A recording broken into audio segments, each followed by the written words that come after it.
The Marine Corps requires leaders of all ranks to have a deep understanding of war and the employment of force. MCDP 1 reminds Marines that the military profession is a thinking profession. Every Marine is expected to be a student of the art and science of war. It goes on to say that every Marine has an individual responsibility to study the profession of arms. Self directed study in the art and science of war is at least equal in importance to maintaining physical condition and should receive at least equal time. The Marine Corps Association understands the critical importance of ensuring that Marines are as mentally ready for combat as they are physically ready. That is why we offer an entire page dedicated to wargaming on our website. We have recommendations for both tabletop board games as well as computer games. And for Marine Corps Association members, there is a discount code for War Game Design Studios that you can find on the website. War games are a great way to immerse yourself in history and to put yourself in the shoes of the great leaders of history. Go beyond guided instruction and experience the thrill of wargaming. Check us out at mca-marines.org/decision-making-exercises/wargaming-2. That's mca-marines.org/decision-making-exercises/wargaming-2. Take your training to the next level. Hey, Scuttlebutt listeners. Welcome to episode 208. This week, we continue with our audio-only Modern Day Marine 2025 series. As with the previous MDMs, we're recording from the showroom floor, but as some of you know, this year we've recorded some on video for our YouTube channel and others we've recorded as audio-only podcasts. For the next few weeks, we'll be releasing these audio-only conversations that range from veteran support organizations to future ops and wargaming to Toys for Tots. We're really looking forward to sharing these conversations with you. This week's episode features George Leone from Homecoming 250 Navy and Marine Corps. George is the founder and president of Homecoming 250 Navy and Marine Corps, and he discusses with us his foundation's plan for the Navy and Marine Corps' 250th celebration and shares with us the impetus behind this charity volunteer foundation, as well as his personal background and how he came to create it. This is episode 208. Hello audience, we are here at Modern Day Marine and we are doing a pickup interview today with George Leone. As y'all know, this is the 250th anniversary of the Marine Corps, and we have him representing Homecoming 250 Navy Marine Corps. George, how are you? Just fine. How are you doing? Oh, we're excellent. Glad to have you here. So first, tell us a little bit about what y'all got going on this year. Well, we are running the National Navy and Marine Corps 250th celebration this fall. We've been working with the Navy and Marine Corps for years on this, and it's going to be a spectacular event. It's essentially the grand opening event of the semi-quincentennial of the United States, and it is the largest event of the entire semi-quincentennial honoring the military and veterans. Oh, perfect. Awesome. So tell us a little bit what is going to be occurring during this event. Well, there's two parts to this event. The first part is the National Navy and Marine Corps 250th starting on October 9th through October 16th. And then November 10th, but we'll start with October. We are bringing in 8 Navy ships approximately, obviously subject to operational requirements, which will include a large amphibious vessel, probably of the Wasp class. And those ships are going to sail up to the birthplace of the Navy Marine Corps, which is Philadelphia, Pennsylvania. And they're going to berth there and in New Jersey across the river. And they're going to be parading up, and then they'll be open for touring for the remaining period of those eight days. And that'll be a great opportunity for people to see, especially on the amphib, how the Marines operate. And then we have a whole series of big events, and I'll just do the big ones for you. We are going to have on October the 10th, besides the ship touring that's going on, we are going to have the Army and Navy Soccer Cup. It's called the Army Navy Cup, but it's the match between the men's teams and the women's teams of the two academies. And they're going to try and set an intercollegiate soccer attendance record at that game. And obviously there's future Marines on the Navy teams. Okay. And then on October the 11th, which is Saturday, we are going to have one event then is the Navy Temple football game. So we got them to schedule that during that week. So again, there's a lot of future Marines on the Navy football team. And then on both these events, because of our event, we're having the Navy band, I'm hoping either the Commandant's own or the President's own Marine band, the silent drill platoon's definitely coming, F-35s are coming. So hopefully these are going to have flyovers and bands and silent drill platoon performances as part to make these really special athletic events. Then that night we have the Navy's 250th Gala, which will be looking out at Independence Hall where the Continental Navy and Marines were created. Okay. And we expect there the Secretary of the Navy, the Commandant, the Chief of Naval Operations, and perhaps other people higher ranked. And that's a big ticket, as I understand, in D.C. We'll get to the Marine Ball in a minute. Okay. All right. And then on October the 12th, we have two big public events, as big as anything besides the athletic events and the ship touring. One is our All Veterans Reunion Picnic, which is going to fill Independence Mall with veterans of all branches of the military and their families, and surround them with veteran service organizations like the Marine Corps Association, which has endorsed our efforts, and we're very proud to have them as our supporting organization.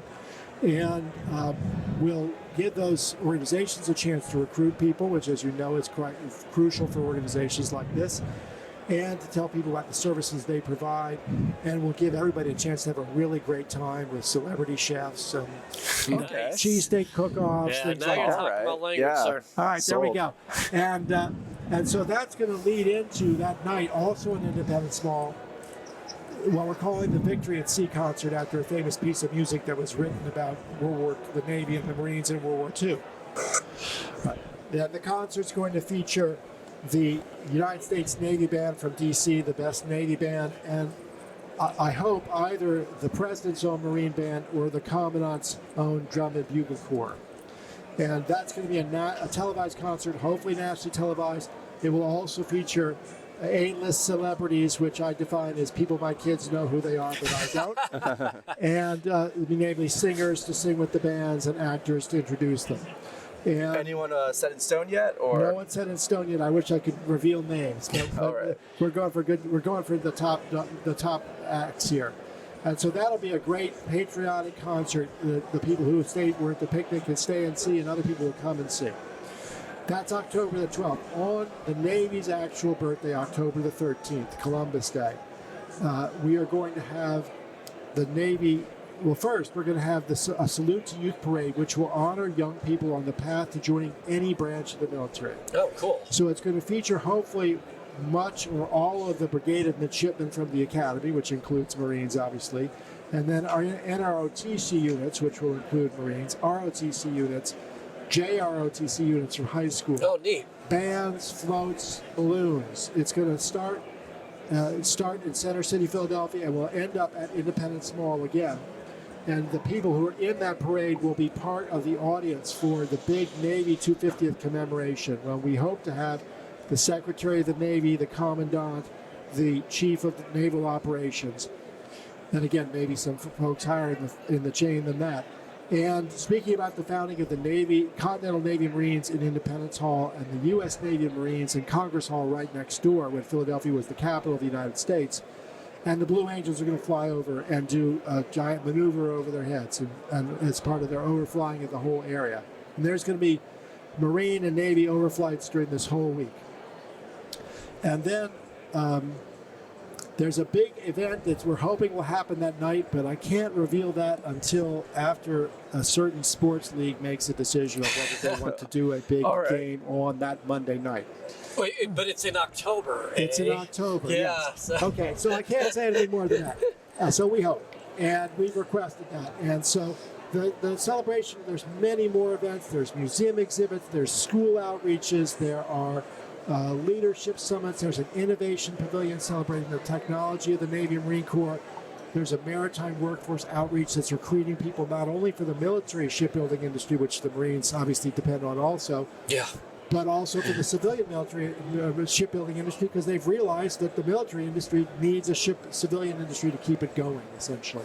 So that's October 9th to the 16th. A really spectacular event. We're expecting over 300,000 people. Excuse my mistake. And when we went to the Marine Corps, they surprised us by saying they wanted to do this celebration with the Navy in October. So that's the big 8 days. It's Navy and Marine Corps 250th. I think the Marines refer to it as their national capstone level event. But we know that Marines are the most traditional members of the armed services, that they care more about their birthday than anyone else does. It's a cult, sir. It's more than a service. It's a cult. And that they know exactly when their birthday is. So on November the 10th, we're having separate celebrations just for the Marine Corps. And that's going to start with a celebration at the grave of the first commandant, who's buried in Philadelphia, Samuel Nicholas. And then it's going to move on to the Marine Corps 250th commemoration, which we hope will also feature the Secretary of the Navy and the Commandant, and hopefully the Chief of Naval Operations, and whoever else comes, in case there's any Marines in high office these days. And then we'll hopefully include a Marine Corps flyover in front of Independence Hall. Same thing. And then after that, we're going to be happy to have the celebrations around the recreation of the Ton, the birthplace of the Marine Corps. Now, I will probably get in trouble for saying this, but the Marines were actually founded in Independence Hall, just like the Navy.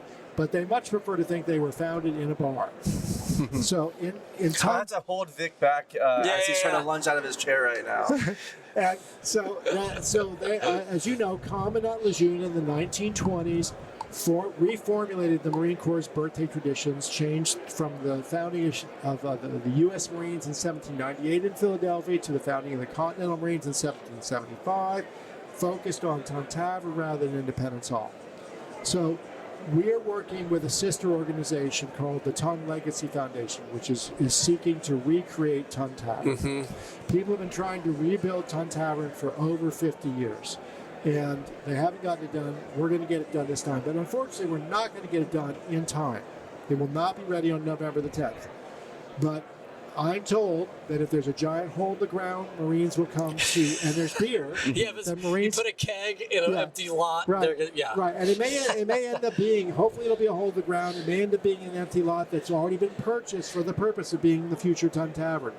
But there will be a big celebration around that on November the 10th. They got 3,000 to 5,000 people to come for a ceremonial groundbreaking last November the 10th, and the Drum and Bugle Corps, which we hope will be back. And so I think they're going to get a huge number of Marines coming for the Marine Corps 250th birthday. And hopefully that will help push Ton Tavern, the rebuilding of the tavern, over the top. And so I hope the Marines come for that. I'm on the board of that organization. I want that to be successful. And then that night, what Homecoming 250 Navy Marine Corps is doing is another piece of Marine Corps history involving Commandant Lejeune. Commandant Lejeune, in the 1920s, one of the other things he decided was, well, our 150th is coming up. We should start having a ball every year to celebrate our birthday. And he said, the first ball has to be in Philadelphia. That's where we were founded. That's where the sesquicentennial celebrations are going to be. So we are going to have the 100th Marine Corps birthday ball in the same ballroom where he had the first Marine Corps birthday ball that's awesome. in 1925, which has been preserved to look as it looked in 1925. And so it's going to be, that's a hot ticket with Marines everywhere already. Sure. We're going to be packing them in. And so, and Marines, being as traditional as they are, they love that history. They love their coming back to the place where the Commandant was, and not just the Commandant and the Secretary of the Navy back in 1925. Have you heard of Smedley Butler? Oh, yeah. Oh, yes. Right. Smedley Butler, one of the great heroes of the Marine Corps, particularly in the 19th century and early 20th century. He made the incredible career decision to leave the Marine Corps to become the chief of public safety in Philadelphia during Prohibition.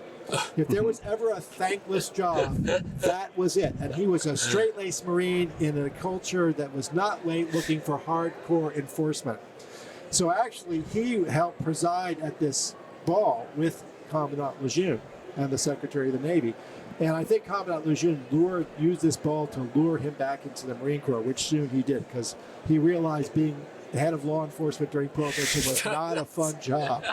Anyway, so that's our November 10th celebration. We're going to be working with the Ton Legacy Foundation to have other things that happen on that weekend, but that's what we are doing. Altogether, this is going to be a great event for the Navy and Marine Corps. We've stolen a march on the Army, which just didn't start planning until quite recently.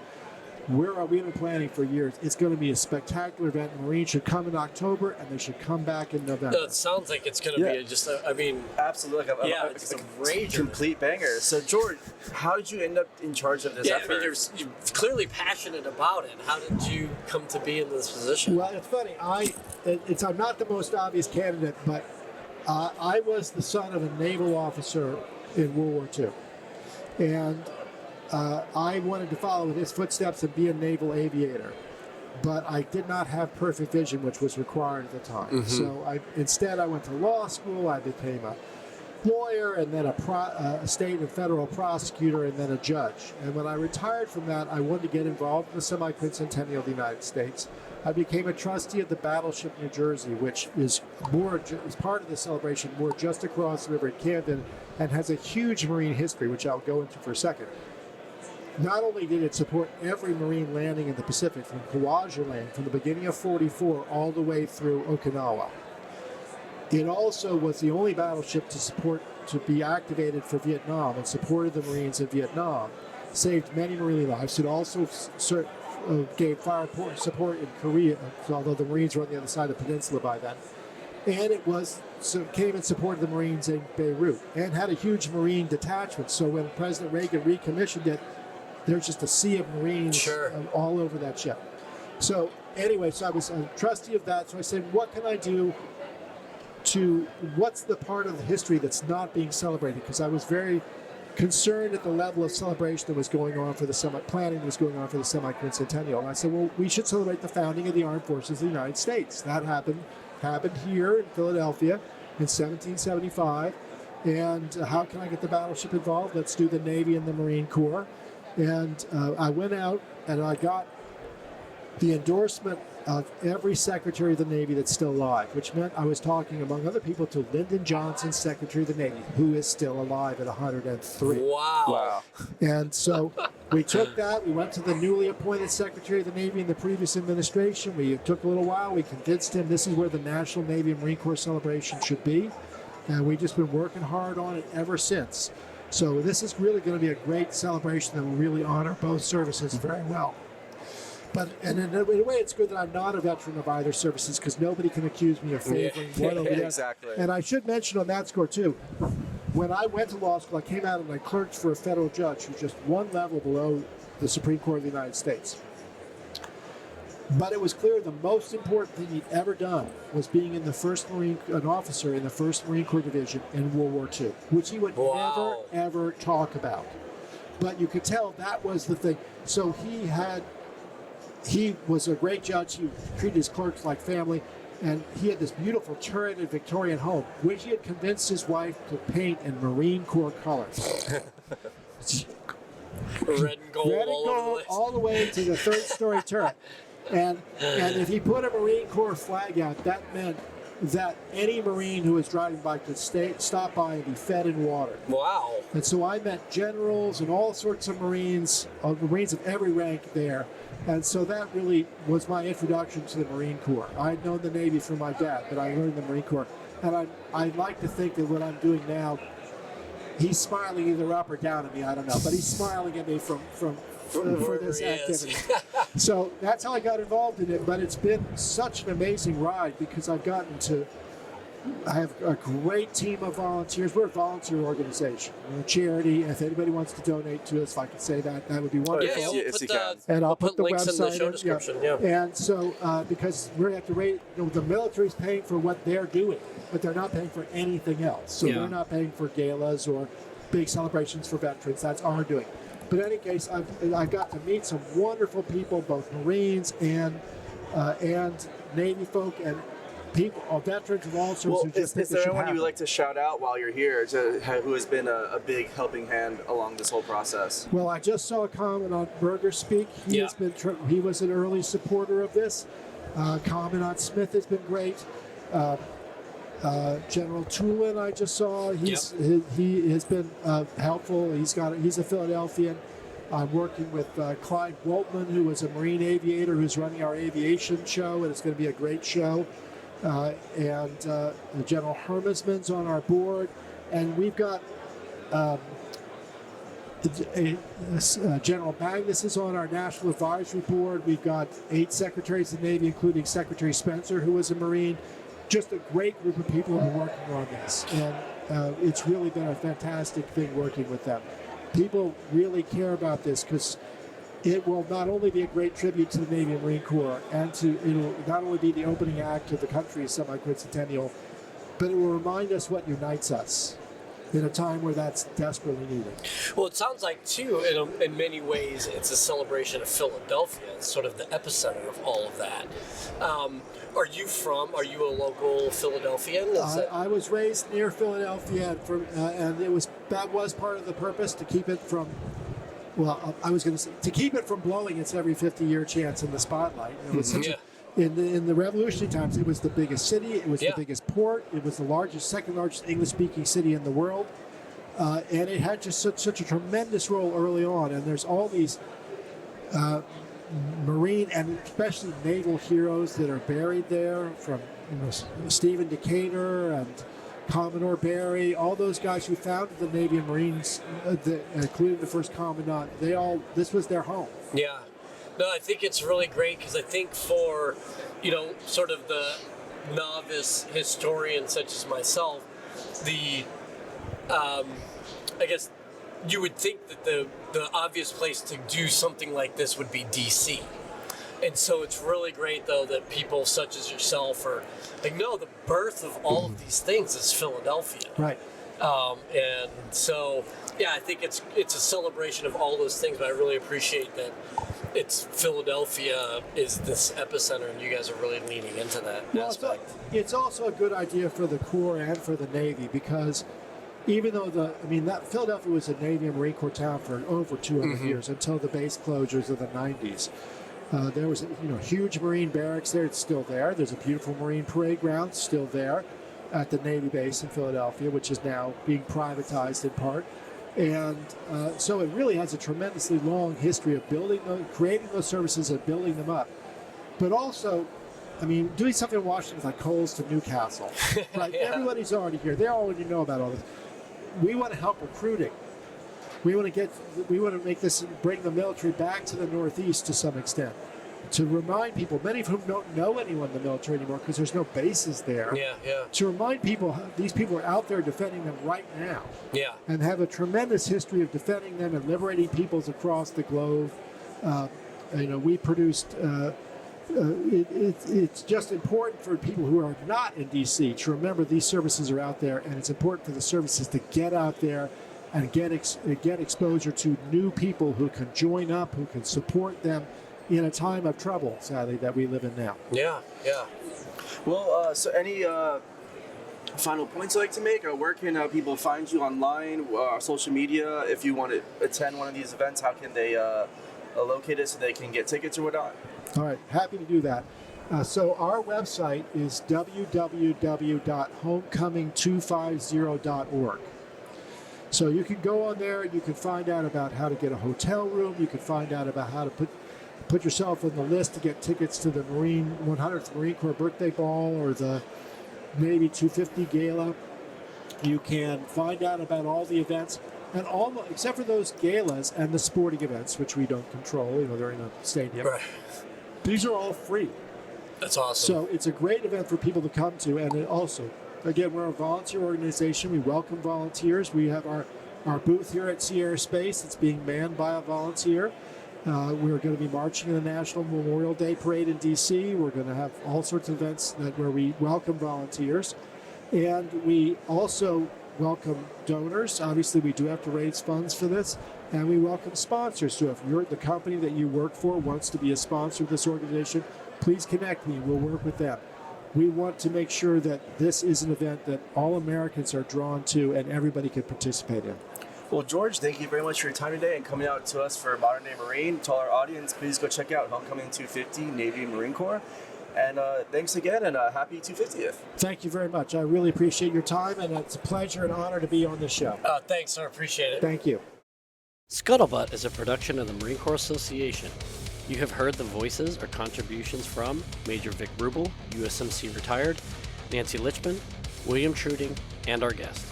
Ty Frazier is the editor, sound engineer, and technical producer. The Marine Corps Association is not an agency of the U.S. government. The opinions expressed in this episode are the personal views of the participants and do not reflect the official position of the United States Marine Corps, the Department of Defense, or the Marine Corps Association.